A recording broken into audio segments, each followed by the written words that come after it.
Thank you. And now, Carlo, you have the challenge of concluding these days. And also, as coming from Europe that practiced this situation of deterrence, extended deterrence, and so on for such a long time, maybe you can solve some of our problems. No, definitely not. I mean, this is the typical situation where everything has been said, but not by everyone. So I'm the last speaker. Afterwards, you know, the conference is over. I cut it short, but let me make one, before I start with the talk, one very personal remark. I think Emily set up a conference, and this is my personal impression, which belongs, once again, to the best conferences I attended in a year. So for this, Emily, thank you very much. I think I learned a hell lot of things here, which will basically, I carry back and will let them into my own work. Thanks a lot. I think you did a superb job in setting this thing here up. Coming to the subject, it's quite funny that you ask a German to talk about deterrence. Simply for the fact that, first of all, the German comes to Israel and preaches to the remaining in the congregation of people who think that deterrence has a role to play, which definitely is no longer the case in Germany. I mean, we lost basically all our experience about deterrence and extended deterrence the moment the wall came down, and we are still in the phase where we think nuclear weapons are bad and they should be abolished from this planet. So it's quite funny that I have to talk to an Israeli audience about the usefulness of nuclear weapons in a framework of deterrence or extended deterrence. Secondly, having been a student of Ken Waltz in the 90s, I still admire the parsimony of the more may be better theory, but I learned very quickly when I got into this policy business that this is really not something you can tell the policymaker. Well, you know, you should not be aware if the Iranians go nuclear, more may be better. So it's something where you have to take basically policy concerns very seriously and bang your head how to deal with them. And thirdly, and this is, and here I pick up of Yair's comments on deterrence and the literature. I mean, the funny thing with deterrence theory is that basically it has a theological dimension. You believe in it or not. Because we don't really know whether deterrence worked after the Second World War, because luckily we don't have any counterfactuals. We don't have any deterrence relation which broke down and two countries basically annihilating themselves from the map of the world.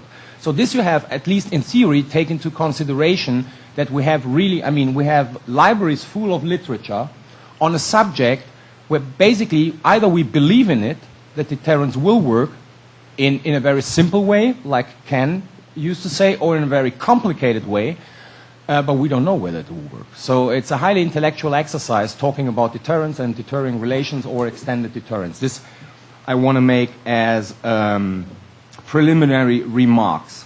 The third one is when I'm going to talk about extended deterrence in the Middle East, not being a Middle Eastern expert, I make basically some footnotes to the comments by Yair and Ariel. And I start by saying one thing, don't count on NATO. NATO can't provide any extended deterrence. I mean, the deterrence within NATO and the extended deterrence for NATO allies comes from the US. So NATO is not the body who can provide extended deterrence to anyone, so it will not play a role. And it has now, in the process of revising its own nuclear policy, huge problems with two camps. The ones who think that extended deterrence still plays a role and should continue to drive NATO's nuclear policy, and others who would like to abolish the non-strategic weapons from Europe because they think that extended deterrence for Europe doesn't play any role any longer. So NATO is really not the body you should look for if you talk about extended deterrence in the Middle East. So if there is a guerrilla who can provide the region with extended deterrence, then we're talking about the US. What has changed in the past? Cold War, extended deterrence used to be what I would consider a global public good, and it used to be exclusively nuclear. Nowadays, and Ariel already hinted to that, it is broader. It includes nuclear, a nuclear component. It includes also missile defense, which is part of extended deterrence. And it includes capabilities such as prompt global strike, which are there in the US. So it has two phases. Here also, I repeat what Ariel said. It is about deterring and it is about assuring those you basically cover with your nuclear umbrella. And with regard, of course, to the Iranian issue, the assurance is do not go nuclear by yourself. That's the major point. It's not assuring a candidate of, helping him, defending him in case of an attack. It's much more about don't go nuclear by yourself, which will cause a problem, and I will come later to that, because the three hottest candidates, the Saudis, the Egyptians, and the Turks, you have to distinguish between the Turks as a NATO ally, so it's a total different extended deterrence, and then from the Saudis and the Egyptians. What do we know about extended deterrence? Actually speaking, there are two models. I don't think that they will apply to the Middle East, and there the problem starts. The one is the Asian model, the East Asian model, with significant conventional ground, air, and naval forces, but no non-strategic nuclear weapons on the ground. The second one is the European model in the past. It is forward deployment, but non-strategic nuclear weapons on the ground. These are the two models we know that worked quite well in the past. I don't think that both are applicable to the region. The problems with extended deterrence, in theory, are extended deterrence has to entail a credible threat to an adversary on behalf or in collaboration with a third party. This is the one thing. The second thing is it needs to convince the credibility of the deterrence, the extended deterrence, among the elites of both the guarantor and the guarantees on a bipartisan basis. I will come to that later because I think that's the biggest problem with extended deterrence in the Middle East. And it needs to assure the domestic audience that extended deterrence is necessary and practicable. So if we look at the Middle East, I think the problem of extended deterrence vis-à-vis Iran is a threefold one. First of all, I mean, to quote Rumsfeld, there are a lot of known unknowns we have to talk about if we talk about the extended deterrence. I mean, we don't know, we can only assume how a nuclear Iran will behave. That's one thing. Will it behave in, let's say, the traditional way in a defensive posture, or will it basically behave in an offensive posture? This requires a total different guarantee for those who are threatened by than a nuclear Iran. Secondly, how to tailor extended deterrence given the Israeli-Arab divide. I mean, in Europe it was quite simple. You could extend the deterrence to everyone in the same way. Is it possible here in the Middle East? I would put a huge question mark behind that. Yeah? So the problem is always Israel and the Arabs. Thirdly, and this applies to Israel and the Arab states too, but more to the Arab states because Israel, as I heard, under Chatham House rule apparently has nuclear capabilities. Will the Arabs, in terms of their security culture, trust external guarantees? And we know from history that even those who were like-minded with the Americans in the past had huge difficulties to believe that the US would risk a nuclear war against the Soviet Union to liberate Europe. So will the Arabs trust external guarantees? And how do we make sure, or is it possible to make sure that they have a trust in external guarantees? This is the third big question mark I would put behind extended deterrence. Not to say that it's not possible, but I just want to raise the awareness that there are really specific regional problems involved if we talk about extended deterrence in the Middle East. One thing which crossed my mind while I was preparing this speech is how do we deal with the situation? And historically, I think with the exception of India, everyone did it. That usually a nuclear power proliferates always to its proxies. I mean, the US did it, France did it, Pakistan did it, and North Korea did it. So we have to expect that the Iranians will do it also. This is also a problem, that they will proliferate basically to their proxies technology and knowledge. So, what are the possible options and what are the problems associated with the options. Basically, I think in theory, and they're all on the table, I mean, basically I don't say anything new, I don't come up with a new idea, but it's always, you know, what has been in the air, and I discuss the pros and cons of the ideas. So, one is what a lot of people think, and it's basically a twofold system, would be a possible way, which are either multilateral agreements on extended deterrence in the framework of the P5, or US-Russian guarantees to the whole region. But my question would be, would this be from an Israeli perspective credible, and would this be from an Arab perspective credible, if the Russians and the Americans would basically agree on extending deterrence to the region? The second thing is the regional security system. Is this possible after the upheaval in the Arab world? Because I share the concern of those here at the conference who said, with the new regimes, regardless how they will look like at the end of the day, they have to be much more receptive to their public opinion. And public opinion, largely in those countries who underwent the transformation or the change of regime, are, to say the least, anti-Israeli. So, can we expect them to sit down with the Israelis, backed by public opinion, and hammer out a regional security system? I have my doubts.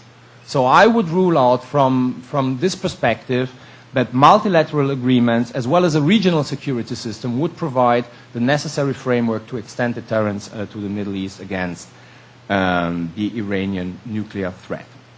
Then there is this option Charles Krauthammer, I think 2 or 3 years ago, called the Holocaust Declaration. I don't know whether you're familiar with, I think you are. Basically a formal agreement that the US would say that in case of an Iranian attack on Israel, the US would basically defend Israel even with nuclear capabilities.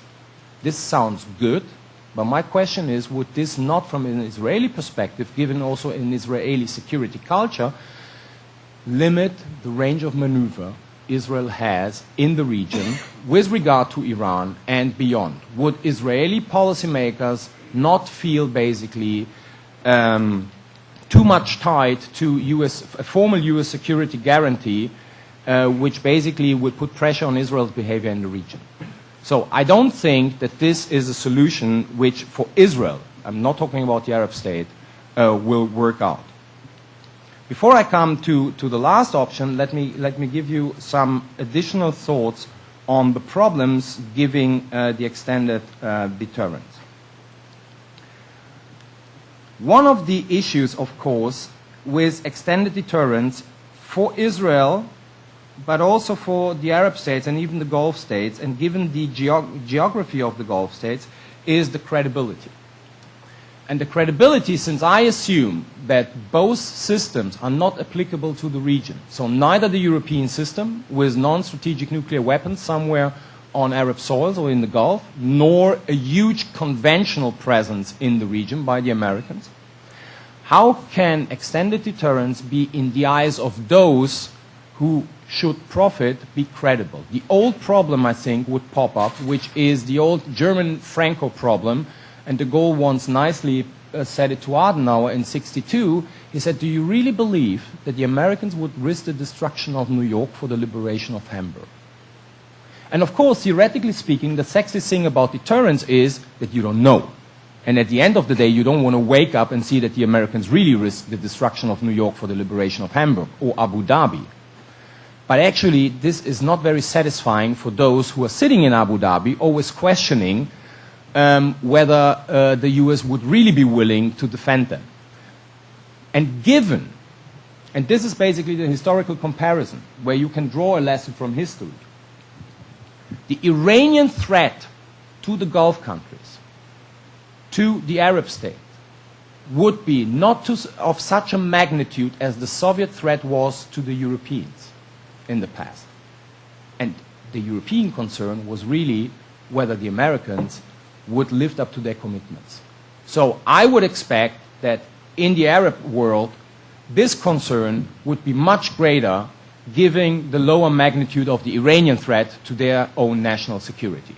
So this is one question which is, I think, at the core of the problem if we talk about possibilities of extended deterrence in the Middle East. So how do we make sure that actually public opinion and policymakers trust in guarantees given by the United States? Because if they do not trust in those guarantees, you will always have basically complicated relations between those who are guaranteeing or giving you the nuclear umbrella and those who have to live under the nuclear umbrella. So this is one of the major problems.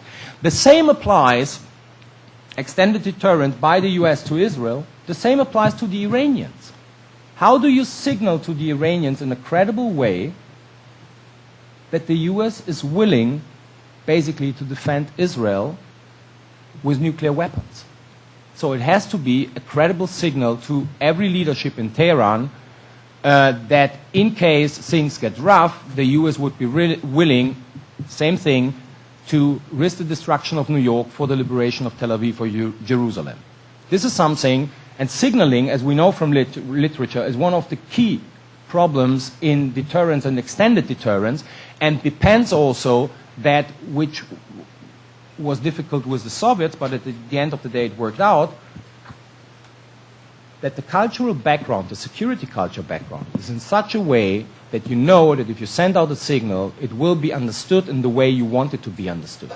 So since we have to start with the whole endeavor with the Iranians in a new way, we can't be sure, as we couldn't be sure in the 50s and the 60s with the Soviet Union, that their leadership would basically understand the signals in exactly the same way we wanted them to understand the signals. So it was a process of socialization, and while I agree with Yair to say, you know, it is one of the big problems to socialize the Iranians and the Israelis, it is even a bigger problem to socialize the external actors who are providing basically the region with security guarantees.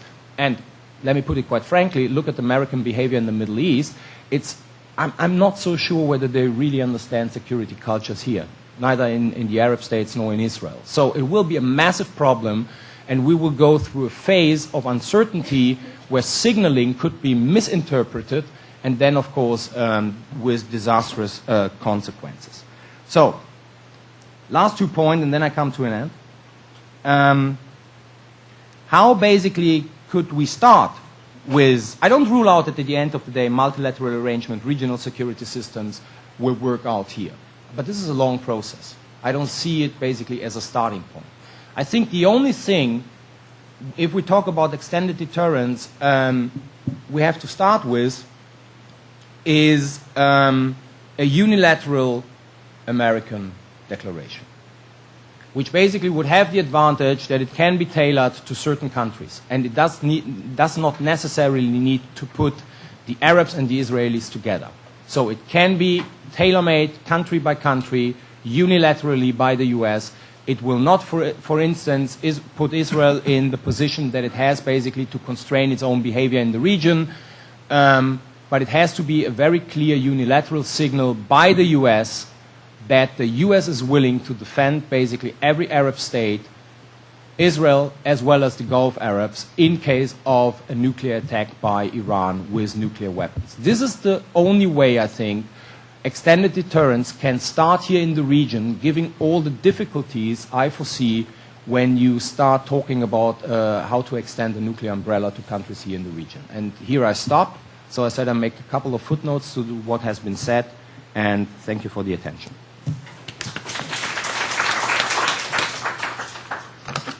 I would like to thank all the